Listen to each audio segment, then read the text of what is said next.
जय हिंद। कैसे आप सब? आशा करूंगा आप लोग बहुत अच्छे होंगे। पिछले वीडियो में हमने आपको चतुर्भुज के बारे में बताया था। वही चतुर्भुज जो द्विविध में आकृतियाँ होता है और द्विविध आकृतियाँ होता है, साथ साथ उसका 4 भुजा होता है, 2 विकर्ण होता है। ठीक है, उसका हम क्या किए थे, एक एक करके आपको 2-4 क्या बोलता है आकृतियों के बारे में आपको बताए थे। जिसका पहला आकृति क्या था, वर्ग था। वर्ग किसको कहेंगे? जैसे हम देखते हैं, अगर इसका हम लोग परिभाषा को और देखते हैं, वर्ग वर्ग मतलब स्क्वायर, स्क्वायर मतलब वर्ग। ठीक है, लिखा हुआ वर्ग किसे कहते हैं? वैसा चतुर्भुज जिसका भुजा 4 भुजा बराबर और दोनों विकर्ण बराबर होता है, उसे क्या कहते हैं? वर्ग कहा जाता है। तो मैं तो पिछले वीडियो में आपको बता दिया था ना, जो वर्ग किसे कहेंगे। वर्ग कहेंगे जिसको 4 भुजा बराबर होगा और 2 विकर्ण बराबर हो, उसको क्या कहेंगे? वर्ग कहेंगे। ठीक है, तो मैं परिभाषा भी आपको दिखा दिया। चलिए मैं इसका कुछ एक फिगर बनाता हूँ। अगर फिगर में बनाता हूँ तो क्या दिखता है फिगर में? ऐसा आकृति बनाइए जिसका लगे चारों तरफ बराबर है। नाम भी दे दिए ए, बी, सी और डी। ठीक है, चलिए इसका अगर मान लेते हैं लंबाई, इसका अगर मान लेते हैं लंबाई, तो सामने वाला भी क्या हो जाएगा? लंबाई होगा। अगर मान लेते हैं, इसको इंग्लिश में बोलते हैं क्या? लेंथ। ठीक है, इसको शॉर्ट में बोलेंगे लेंथ को एल। ठीक है, अब देखते हैं, ए हो जाएगा चौड़ाई, चौड़ाई इंग्लिश में बोलते हैं ब्रेथ। ठीक है, इसको शॉर्ट में बोलेंगे क्या है? ये हो जाएगा चौड़ाई, इसको शॉर्ट में बोलेंगे बी। ठीक है, यहाँ से यहाँ जो रहेगा, एक कोना से एक कोना रहेगा, जो केंद्र से होकर गुजरेगा। ठीक है, उसको क्या कहेंगे हम लोग? ये हो जाएगा विकर्ण। विकर्ण, ये वाला विकर्ण, दोनों विकर्ण, इसको इंग्लिश में बोलते हैं डायगोनल। ठीक है, शॉर्ट में क्या बोलते हैं इसको? डी। अब देखिए यहाँ पे क्या कंसेप्ट निकल के आता है। क्या वो होना चाहिए?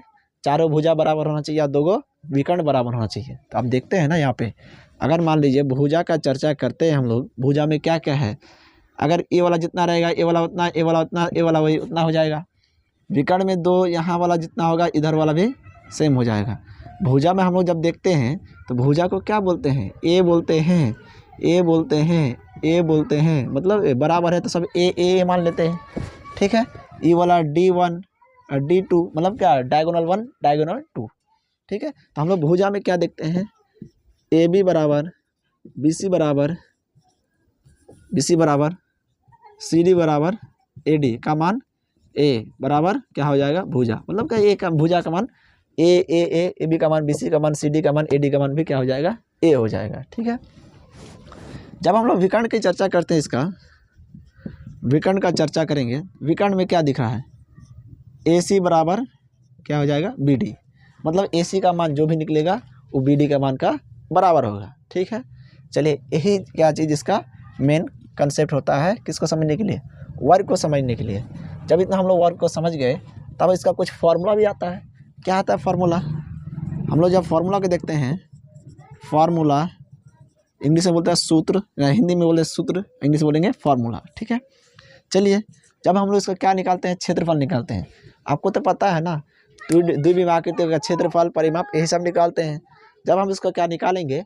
आज का वर्ग का क्षेत्रफल, वर्ग का क्षेत्रफल का फार्मूला क्या हो जाएगा? लंबाई गुना चौड़ाई। अब बोलिएगा सर लंबाई गुना चौड़ाई किसका होता है? आयत का होता है। तो आपको तो पता है ना, आयत का जो होता है कंसेप्ट, वही सेम किसका कंसेप्ट होता है? वर्ग का भी कंसेप्ट होता है। शर्त यही है क्या? उसका आमने सामने का भुजा बराबर होता है, अलग अलग होता है, सामने बराबर होता है। यहाँ चारों भुजा बराबर। तो आप देखिए ना, क्या कहते हैं इसको? अगर लंबाई को हम लोग क्या माने? लंबाई को माने हैं क्या? एल। एल बराबर अगर ए मान सकते हैं, ए, चौड़ाई भी तो वही इसका सेम है, इसको भी हम लोग क्या मान लेंगे? ए। तो ए गुना ए क्या हो जाएगा? ए स्क्वायर, यानी ए को हम लोग क्या माने हैं? भुजा स्क्वायर। ठीक है, अब उसका अगर हम लोग क्या परिमाप देखते हैं, तो वर्ग का परिमाप, वर्ग का परिमाप बराबर क्या हो जाएगा? क्या हो जाएगा? चारों भुजाओं का योग। त्रिभुज में जब परिमाप निकालते थे तो तीनों भुजाओं का योग। तो चारों भुजाओं का योग कहने का मतलब है, लिखेंगे चारों भुजाओं का योग। चलिए चारों भुजा में क्या है? A B plus B C plus CD plus AD, इतना चीज़ हो गया। अब देखिए AB का मान कितना है, A है, A है, A है, सब का मान A है, क्योंकि सब क्या होता है आपस में बराबर होता है। यहाँ A क्या हो जाएगा, 4A बराबर 4 गुना A को क्या मानते हैं हम लोग, भुजा। ठीक है, जब दूसरा फॉर्मूला हो गया, तीसरा फॉर्मूला क्या होता है, वर्ग का क्या होता है, विकर्ण होता है। विकर्ण क्या होता है, ठीक है, विकर्ण होता है। फॉर्मूला क्या हो जाएगा, रूट अंडर। चलिए वर्ग का विकर्ण जब हम लोग निकालते हैं, थोड़ा सा हम लोग क्या करते हैं, पीछे तरफ चलते हैं। वर्ग का विकर्ण के लिए, वर्ग का विकर्ण के लिए हम लोग फिगर को फिर एक नज़र दौड़ाते हैं। चलिए फिगर को हम लोग यहीं पे थोड़ा सा बना देते हैं। ये हो गया फिगर, ये हो गया विकर्ण, इसका मान ए है, इसका मान ए है, इसका भी मान ए है। जब इसको हम लोग क्या करते हैं, काट के निकाल लेते हैं, काट के निकाल लेते तो किस टाइप का बनता है फिगर, इस टाइप का फिगर बन जाता है। ये हो गया ए, ये हो गया ए। अब देखिए इसका जो कर्ण होगा, ये इसका क्या हो जाएगा, विकर्ण हो जाएगा। कहने का मतलब जब चतुर्भुज में काम करेगा तो विकर्ण का काम करेगा, त्रिभुज में आएगा तो क्या कर्ण का काम करेगा। ये हो गया एक प्रकार का 90 डिग्री। तो आपको तो पाइथागोरस प्रमेय आता है ना, इसका निकालने के लिए क्या है पाइथागोरस प्रमेय, कर्ण का स्क्वायर बराबर क्या होता है, लंब का स्क्वायर प्लस आधार का स्क्वायर। ठीक है, तो हम लोग क्या वर्ग अगर निकालते हैं तो त्रिभुज के हिसाब से अगर चलते हैं तो क्या होता है, इसका अगर क्या कर देंगे, स्क्वायर कर देंगे निकालने के लिए, बराबर क्या कर देंगे, लंबाई का स्क्वायर प्लस चौड़ाई का स्क्वायर कर देंगे। ठीक है, चलिए यहाँ से हम लोग क्या स्क्वायर को इधर हटा देते हैं, तो वर्ग का विकर्ण बराबर फॉर्मूला क्या हो जाएगा, वर्ग का विकर्ण बराबर रूट अंडर लंबाई का स्क्वायर प्लस चौड़ाई का स्क्वायर। ठीक है, यहाँ से L square plus B square भी कर सकते हैं, बराबर का A square plus A square कर सकते हैं। यहाँ 2a स्क्वायर हो जाएगा बराबर, यहाँ से अगर तोड़ेंगे 2 गुना ए बराबर क्या है, √2 रहेगा गुना में a बराबर क्या कर सकते हैं, √2 गुना a का मान हो जाएगा भुजा। ठीक है, ये हो गया आपका वर्ग का विकर्ण का फॉर्मूला। अब मैं आपको थोड़ा सा पूछना चाहता हूँ, तो कहाँ हम लोग क्षेत्रफल निकालेंगे, कहाँ हम लोग परिमाप निकालेंगे, कहाँ आपको विकर्ण निकालेंगे। चलिए क्षेत्रफल कहाँ निकाला जाता है, अगर मान लीजिए एक वर्गाकार खेत है, वर्गाकार खेत के अंदर हम लोग कुछ अगर बोते हैं, कुछ भी काम करते हैं, अंदर का काम करते हैं, तब हम लोग वहाँ क्या निकालते हैं, क्षेत्रफल निकालते हैं।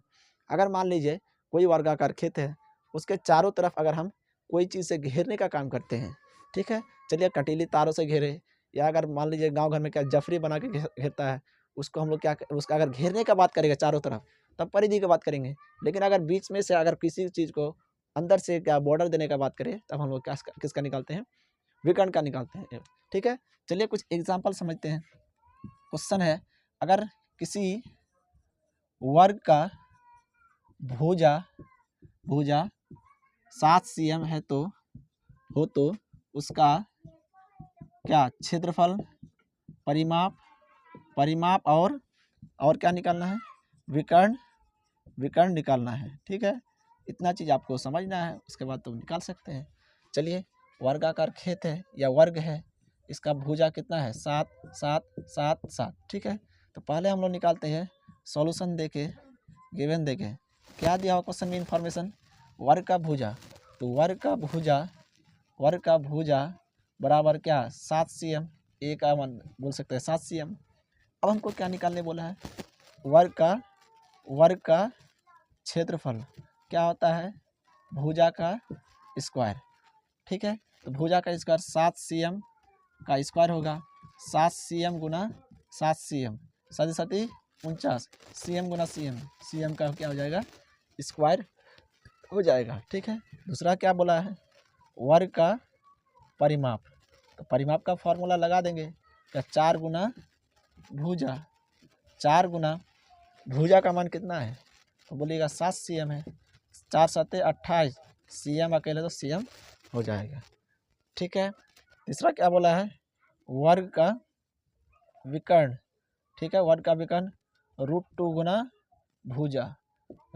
गुना भुजा का मान कितना है, 7 cm बराबर 7 √2 cm, ये हो जाएगा आपका वर्ग का विकर्ण। ठीक है, आशा करूँगा आपको सारा कंसेप्ट समझ में आ गया होगा और उसका सारा फॉर्मूला भी आपको समझ में आ गया होगा। सेम इसी तरह मैं अगले वीडियो में किसको लेकर आऊँगा, आयत को लेकर आऊँगा, फिर समचतुर्भुज समांतर चतुर्भुज को थोड़ा थोड़ा करके इंट्रोडक्शन देके उसका कुछ फॉर्मूला बता के आपको यहीं से ख़त्म करूँगा। और हो सके 1-2 दिन में बहुत जल्दी आपका किताब वाला जो आपका एक्सरसाइज है द्विविमीय में आकृतियों का, उसी का मैं सारा चीज़ को मैं एक एक करके हल करके आपके सामने प्रस्तुत करूँगा। आशा करूँगा आपको बहुत अच्छे लगेंगे। धन्यवाद। जय हिंद।